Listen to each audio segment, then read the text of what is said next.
Welcome to Polaris Live. This is your host, Sarwar Kashmiri. Thank you for joining today's conversation in this series of programs on the US-China relationship and its global impact as seen through the eyes of experts from around the world. This user-supported channel is brought to you live in conjunction with the Foreign Policy Association of New York. You can also listen to these programs now as podcasts on your favorite podcast platform. My guest today is the internationally known geopolitical commentator and observer, Mr. Love Puri. Mr. Puri's been involved in the field of international affairs for 2 decades, both as a practitioner and an analyst. He was with the U.S. Department of Political Affairs for 10 years, during which period he worked as part of the Secretary General's office. He started his career working with the widely read Indian newspaper, The Hindu, where he reported on conflict areas and human rights for several years. In 2006, Mr. Puri won the European Commission Award for Human Rights and Democracy. He's a highly regarded columnist and comes to us today from New Delhi. Puri, let me ask you, we are living through very, I didn't even say welcome, Puri, so welcome, Puri, to Polaris Live.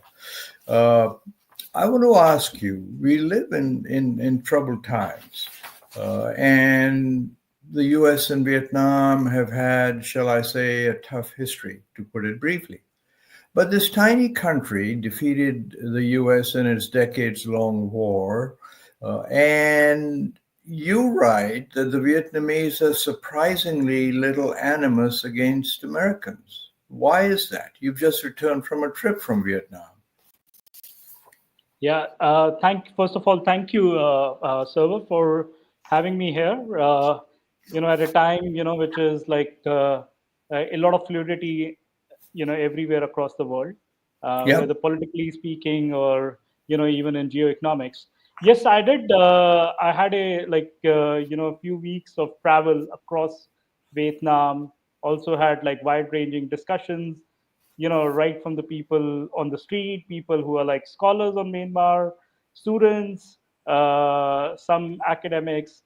So to answer your question, I think Vietnam is a very interesting case study. Like, if we spread our canvas, canvas of like last 50, 60 years, a country which, was engulfed in war with the US for 25 years. And the US lost 60,000 of its soldiers, and Vietnam has lost a lot more than the US. So you would expect that this animosity will carry on for years and for generations. And, in other parts of the world where I have traveled and, where I've, studied the conflicts, this conflict, if there has been such a kind of conflict, just rages on for generations. But that's not the case in Vietnam. It's, over there, things have really transformed, when it comes to, the relation between Vietnam and the US. And that shows up, in figures like, 136 billion trade last year. Again, we'll come to that, like, this is making a lot of news. But to answer your question, why this has happened, I think it was somehow, what I picked up, from ordinary Vietnamese, it's just that, it's somehow the wisdom of the leadership. They thought that, okay, it's time to move on. And when you ask them, what really happened, they said, we cannot blame the US, the Americans for what happened for 25 years. It was, the decision which was taken by the American leadership of that time, like for those 25 years. And we cannot blame the Americans for that. And when this kind of a narrative exists from north to south, Hanoi to Ho Chi Minh, Saigon. You go to museums, you talk to people, you talk to students, you talk to people who are owning restaurants, but at the same time, the credit does also go to the to the American leadership, right from even before Clinton to the present times. They really made an effort to reach out to the Vietnamese leadership and the people, and that shows up in various spheres of life in Vietnam. Yes. So, and the trade relation is one example of it. And if you don't trade with the U.S., they recognize the fact you're losing out, and the very fact they have, in terms of exports to the U.S., it's like 30% of their exports. China may be the biggest trading partner of Vietnam, but when it comes to surplus, it's with the US.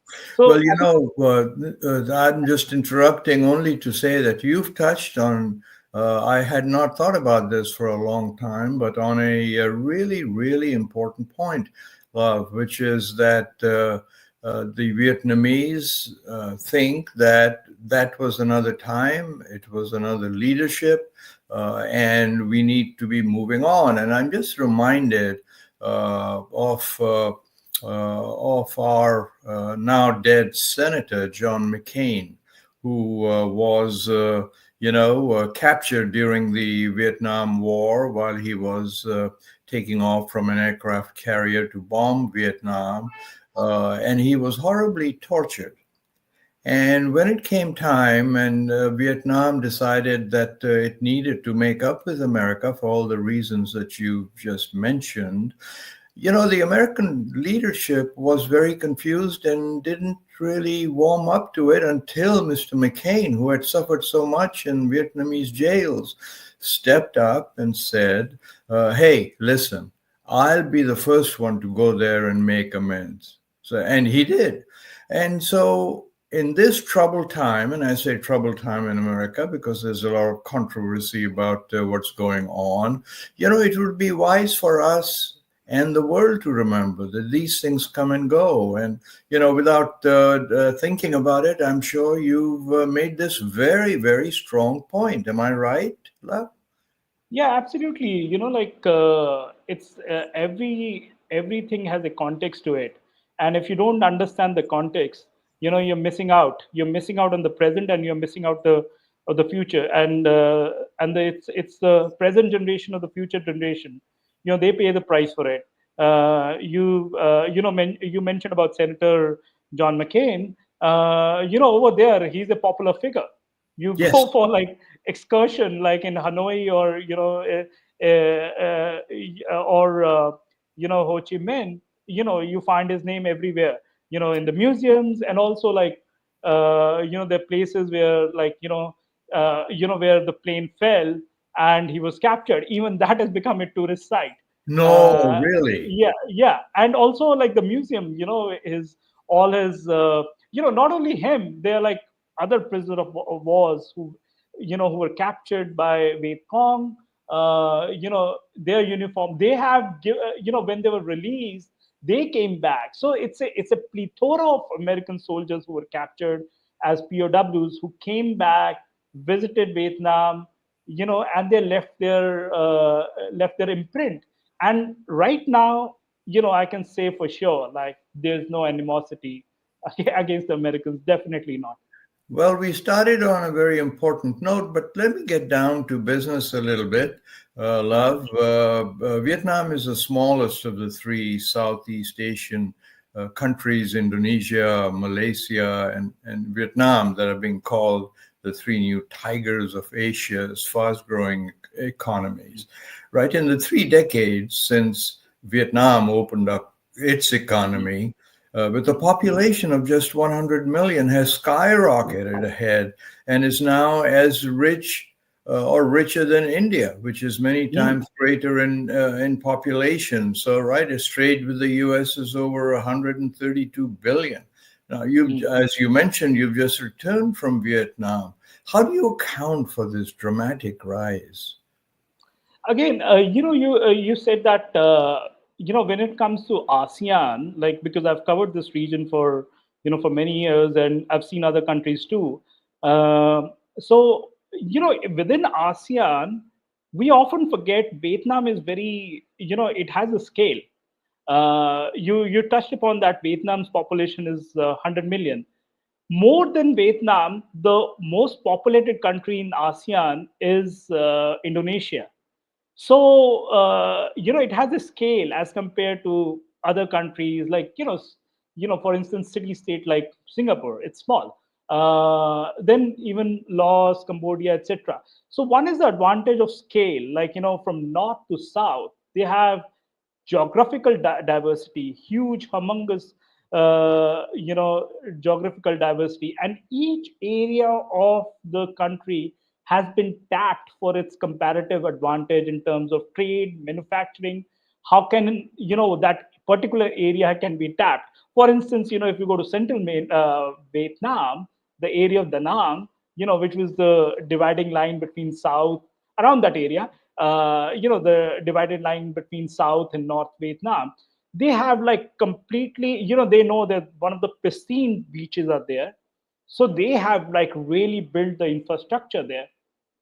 And as I wrote in my article, there are 14 flights every day from Korea. So this is the central Vietnam. And then the south is like, it was already somewhat Americanized, because this affiliation with the US till 75, a lot of expats living there. So that's where the commercial hub is, like, the Singapore, Bombay, that kind of a vibe there.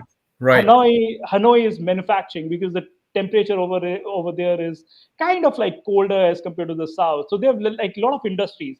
There are other side, there are harmful effects also, because Hanoi is also getting more and more polluted. So each area geography of the region has been tapped. Then there comes the bamboo diplomacy.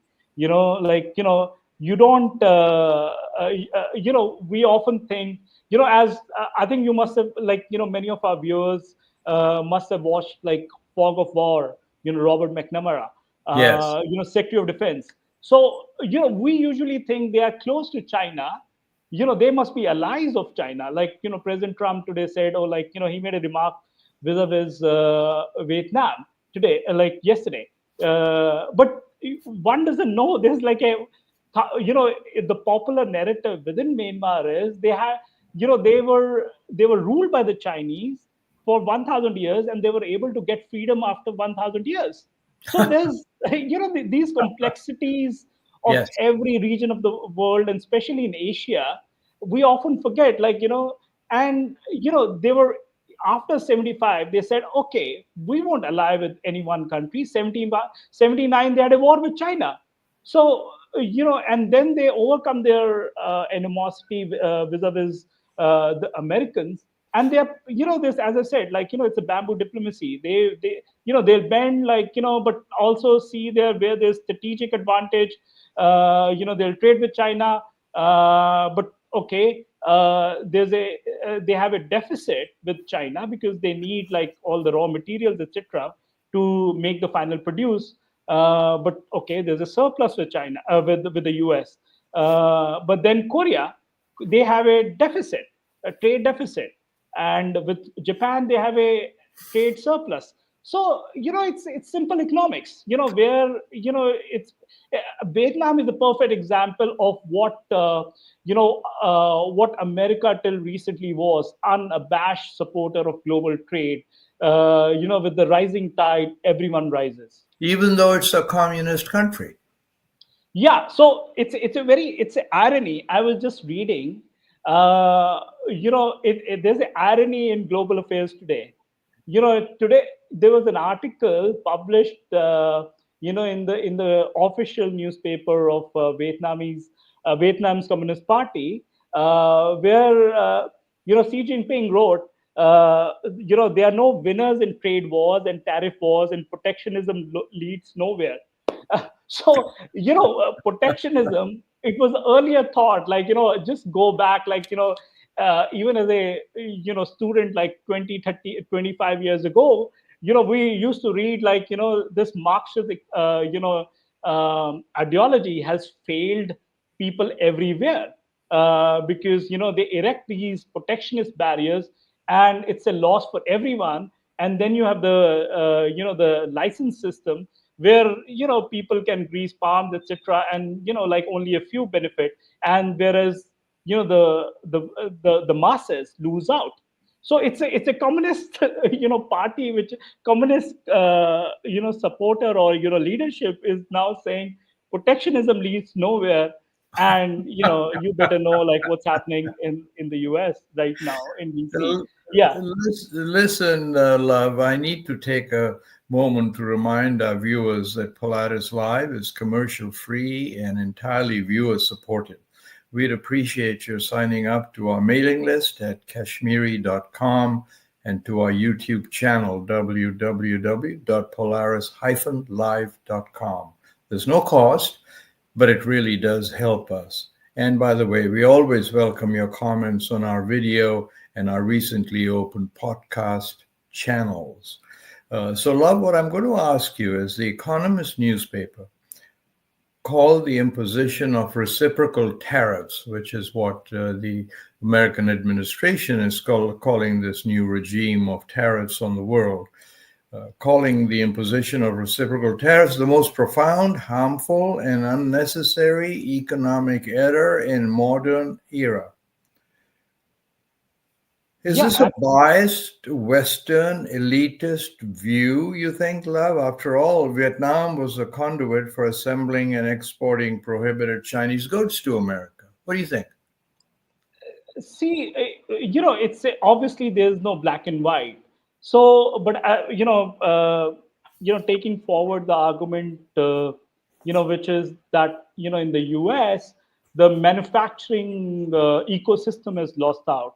So, like Larry Summers, like the erstwhile president of Harvard University, Yes. I think day before yesterday he mentioned that earlier they used to say 8% of the US population is dependent on manufacturing. He said no, it is just 4%. So it's the 4% population you are trying to have this imposition of policies which is going to may break America's hegemony, or America's vast imprint across the world. Just the 4%, but the things are quite complex, of course. Like when you talk about trade, you don't talk about services, you don't talk about financial services. What the apples and what the fang benefit out of this present international trade ecosystem what we have right now. So it's a very narrow view to to understand whether America is lost out or not. It's I think it's we need to take a broader view, and I think that the sooner or later, like history is long, like and when we reflect upon these days, like in a year or 2 years or 3 years, I think okay, this may be aberration, but like I think already there's a 90-day waiver. So I think the reality is going to sink in, and I think there'll be I think more calibration from DC in the days to come. Well, excuse me. I hear what you're saying, but there is this belief in America that manufacturing has gone, manufacturing needs to come back, and that's the reason why the middle class is suffering. And as you point out, no one seems to have taken into account the very massive, almost $1 trillion services sector exports that take place out of America, right? So, but still, do you think it's too complicated for an ordinary person to understand that manufacturing may not ever come back to the extent that it did, because we live in a world of computers and robots and automation and so on? How does this play in India, where there's a massive population and the same forces? I think, yeah. So I think I didn't answer your one question which you asked about, like, when you compared Vietnam to India, and why Vietnam has forged ahead, like it's like 5K in dollar terms per annum, per capita income. Right. Coming to your present question, I'll Which is link it up. almost twice, right? Love what Oh yes, India's is. definitely, definitely. I'll come to that question. I'll elaborate on that, like for the viewers. But to answer your question, of course, like everyone is saying that those jobs are not coming back. I don't know whether in the U.S. right now you're seeing I don't know who's doing that. You see this AI being morphed, and they are you have these American factory workers being superimposed on the Vietnamese workers working in the factories. I don't know whether you're watching that or not. There are memes like Donald Trump is like with his suit, he's like trying to harvest the rice cultivate. He's doing the rice cultivation. He's doing rice harvesting. Along with this will, I don't know how this is coming up from China or from somewhere else, or or from the rest of the world. Of course, these jobs are not going to come back. What are we discussing right now? In 10 feet by 10 feet, the entire family works. Maybe 10 workers work over there. I've seen it myself. They're making leather produce. Like I think I was in Hoi An, central part of Vietnam. I saw that, how the family is working. Do you expect like, Western Europeans or the Americans to do the same? I don't think that's going to happen. Mm. What are you envious of? Like, okay, the hard work they put in, the Vietnamese or other East Asian countries, you have to see that. I don't think that that kind of a hard work, waking up at like 5 a.m. and working till like 8 or 9 p.m. The entire family works, like, and does this hard labor, in small rooms, and you shouldn't be envious of that. So I think it's just a failure of somehow somehow of the intelligentsia, public intellectuals, or the media, which haven't like really amplified that why these countries are just like trying to become middle income countries. There's a lot of labor, like hard labor, so you won't be able to do that. So yes, it's like obviously you have to upscale your skills in the US. You have to make sure that uh, you know every technological change requires adjustment of skills, and that has to happen in the US.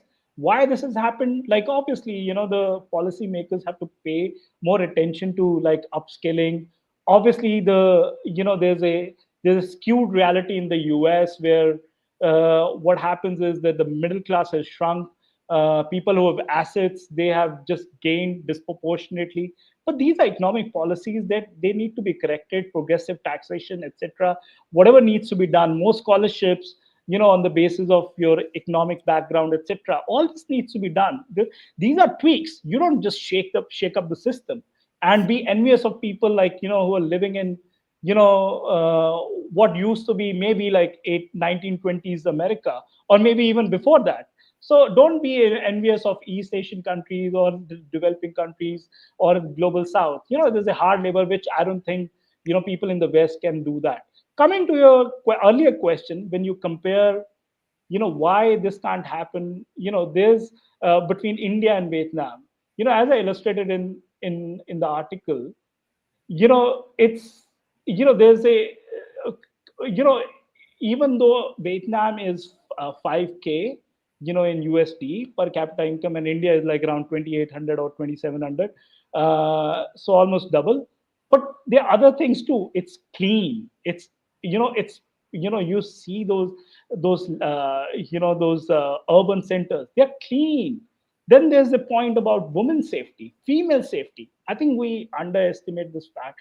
Why, how this factor just plays out in South Asia and maybe other parts of the world, but not in East Asia. And Mm. Vietnam is a manifestation of that. Mm. Women's safety, female safety, like they can just go to work, come late. There's no, like there's no physical threat. And this, like, somehow are, in South Asia and, other parts of the world too, like more so in South Asia, that's a problem. When you don't have 50% of the population Right. participating in economy, what are you going to do? It's like 50%. Out of the 50%, okay, you'll have, like, okay, a some proportion of the elite which will be there. uh, uh, you know but what about manufacturing jobs? You need people to go to the factory outlets, and there's the physical safety factor. Yep. So I think that shows up in the per capita income. Now, let me, as we start running into the final minutes, I need to widen the lens a bit and get your opinion on that. I see that President Xi Jinping has just finished a visit to Vietnam. He's in Malaysia.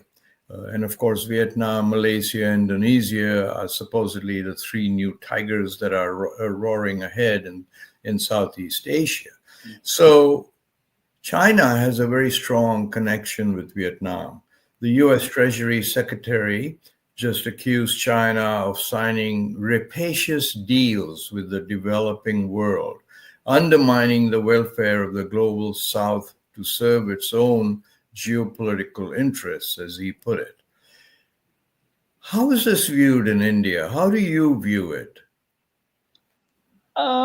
I think what's happening is that there is a kind of like readjustment which is taking place by all sides, because every country, whether we accept or not, is, somehow, is dependent on, has trade relation with the US. So you're bound to get impacted by it. So there's a hedging which is taking place, geo-economic hedging by many sides. If, for that matter, India and China, they had a quite a violent conflagration in 2020 in the midst of COVID, where I think many Indian soldiers died, and maybe some Chinese soldiers may have also died, in the physical scuffle. So after 5 years of tension, there's a somehow lowering of tensions too. Whether this is linked to, what's happening in the US, I can't say that, but, like, obviously, if these two things come together. Similarly, in the same vein, Vietnam has, as I said, like, one of the leading trade partners or export recipient in the US. They get massively impacted by this. 130, like, it's just, 126 around that is a surplus in favor of Vietnam when it comes to the US. When it comes to their trade relations with the US. So it's in favor of Vietnam. And that's why they have immediately said that, we are willing to bring the tariffs to zero vis-a-vis vis-a-vis the US. But at the same point, they have their relation with China. It's also one of the leading trade partners. Like, I think it's around 200 billion every year. Right. So, and they have a deficit with China. But at the same point, when it comes to China and the US from ASEAN, Vietnam is the leading trade partner, for all the countries in ASEAN, with both China and US. So So interesting. So that interesting. that shows their strategic, positioning, where they don't want to take sides. And mind you, like, again, I underline that Vietnam and China, there's no blood lost even now. That narrative of 1,000 years of Chinese domination is a popular narrative that you hear across Vietnam. So it's not that, that they're going to say that, okay, we outsource our foreign policy to China. That won't happen. It's just strategic positioning in view of the new environment that has been created, and that is happening across Asia. And that's why you saw, and also, and also China, what is it doing right now? It's seizing the opportunity. Why shouldn't it? it do that? Because it's Xi Jinping went to Vietnam. He's also going to Cambodia. He's also going to Malaysia. The trade of Chinese with ASEAN, it's like around 16%. With US, it's like around 14.5%. So you have to see that it's ASEAN is also it's one of the leading trade partners of China, and US is second. So I think there's a lot of strategic positioning by all sides. So, love, I would love to keep on speaking with you. This is a revelation, but we've run out of time. And what you've just done is underline the fact that we need to, in the US and in Europe, Western countries need to understand what's taking place in the environment in Asia a lot better than we do. I'll just tell some of our listeners who may not have focused in on ASEAN, as they think that's the Association of Southeast Asian Nations with 10 of the leading countries in Asia. So, Love Puri, we need to say goodbye to you, but I hope you'll come back and see us. And thank you so much for that thought-provoking talk. It's always my pleasure, sir. Thank you so much for having me. Yeah. My pleasure, our pleasure. And I will say thank you also to our listeners from around the world. Please join us again next week. We will have another important figure to talk about the most consequential relationship in the world, that between the US and China, and its broader impact in the world. Until then, goodbye.